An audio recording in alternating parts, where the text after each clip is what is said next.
जय हिंद। आज हम करेंगे ऑक्सफोर्ड बेसिक इंग्लिश ट्रांसलेशन का एक्सरसाइज नंबर 14। एक्सरसाइज 14 में हम यूज ऑफ ए यानी कि ए का प्रयोग सीखेंगे। ठीक है, इसको हम सॉल्व एग्जांपल से आसानी से समझ सकते हैं।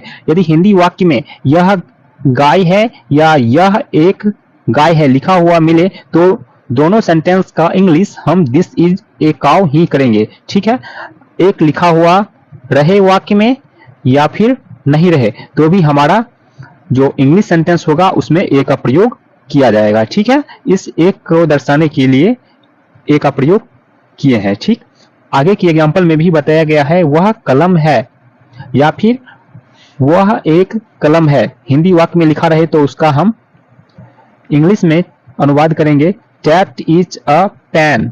ठीक है, उसी प्रकार से दिया है वह लड़का है या फिर लिखा रहेगा वह एक लड़का है।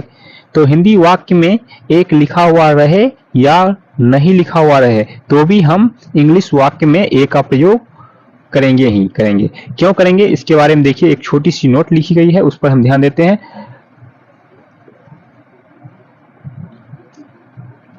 गाय, कुत्ता, बिल्ली, घोड़ा, कमल, पुस्तक, टोपी, लड़का, लड़की, बच्चा, आदमी इत्यादि ऐसे संज्ञाएं हैं जिन्हें हम गिन सकते हैं, अर्थात गणनीय संज्ञा है, जैसे कि ऊपर दिए गए हैं। इन सारे आप एग्जाम्पल से रूबरू हो चुके हैं, वाकिफ हो चुके हैं आप। ठीक है, उदाहरणों से स्पष्ट है एक वचन गणनीय संज्ञा के पहले एक का प्रयोग रहे या ना रहे अंग्रेजी के वाक्य में ए एन का प्रयोग अवश्य होगा। समझे कुछ?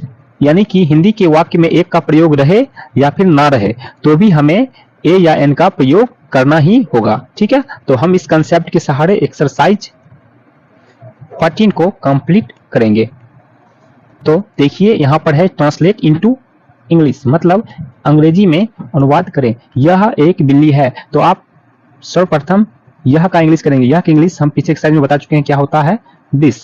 ठीक है, और हम लास्ट से बनाते हुए आगे बढ़ते चले जाएंगे। ठीक है, लास्ट से बनाते हुए आगे बढ़ते हुए चले जाएंगे। ठीक है, यह का इंग्लिश दिस, फिर है का इंग्लिश करेंगे तो इज। ठीक है, फिर आगे बढ़ेंगे एक बिल्ली तो ए कैट।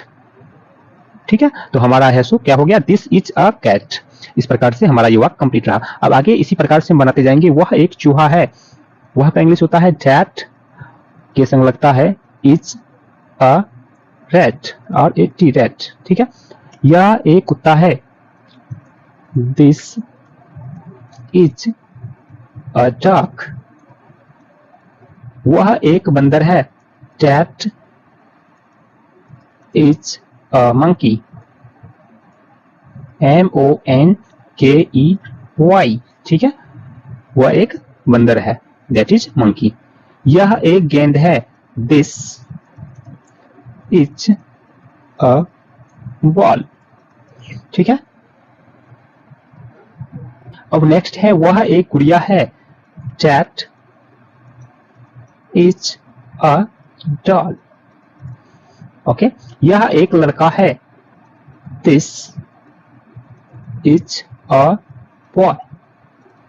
ठीक है, वह एक लड़की है, that is a girl, GIRL girl. ठीक है, यह गाय है। देखिए यहाँ पर एक नहीं लिखा गया है, फिर भी हम इंग्लिश बनाते समय अ का प्रयोग करेंगे क्योंकि यह शब्द जो है एक वचन के लिए प्रयोग होता है, आपको पीछे एक्सरसाइज में बता चुके हैं हम। ठीक है, तो इसका इंग्लिश हो जाएगा यह का दिस के संग लगता है इज। गाय है डायरेक्ट लिखा गया यहाँ पर तो भी हम क्या प्रयोग करेंगे, ए काउ। ठीक है, COW cow, this is a cow. ठीक, वह घोड़ा है, दैट इज अ हॉर्स प्रयोग करना पड़ेगा, HORSE, that is a horse. ठीक है, क्योंकि हम घोड़ा गिन सकते हैं इसलिए हम एन का प्रयोग करते हैं, गणनीय संज्ञा के आगे हम एन का प्रयोग करते हैं। ठीक है, यह सिंह है, this is a lion, LION lion. ठीक है, वह बाघ है, that is a tiger, TIGER tiger. यह कलम है, दिस इज अ पेन। वह पुस्तक है, दैट इज, एक लिखा हुआ रहे या ना रहे फिर भी हम यहाँ पर ए का प्रयोग करेंगे। ठीक है, दैट इज अ बुक। वह शब्द एक वचन को दर्शाता है। ठीक है, यह आदमी है, दिस इज अ मैन। वह बच्चा है, that is a child, CHILD child. ठीक है, बच्चे होता तो चिल्ड्रन का प्रयोग होता है। ठीक है, अब मिलते हैं अगले एक्सरसाइज में। इसमें भी यूज ऑफ ए है। ठीक है, तो इसको हम करेंगे ट्रांसलेट इनटू हिंदी, मतलब हिंदी में अनुवाद करना है इंग्लिश में दिए गए सेंटेंस को। ठीक है, तो हमारा फर्स्ट सेंटेंस है that is a child. That का हिंदी होता है वह। ठीक है, अब हम लास्ट से हिंदी करते हुए वाक्य को कंप्लीट कर लेंगे। अ चाइल्ड मतलब एक बच्चा, इज का हिंदी होता है। ठीक है, वह एक बच्चा है, या फिर इसको ऐसे भी लिख सकते हैं, वह बच्चा है। ठीक है, तो हम इसी तरह से आगे बनाएंगे। दिस इज अ मैन, यह एक आदमी है। दैट इज अ बुक, वह एक पुस्तक है। दिस इज अ पेन, यह एक कलम है। दैट इज अ टाइगर, वह एक बाघ है। आगे है दिस इज अ लायन, यह एक सिंह है। दैट इज अ हॉर्स, वह एक घोड़ा है। दिस इज अ काउ, यह एक गाय है।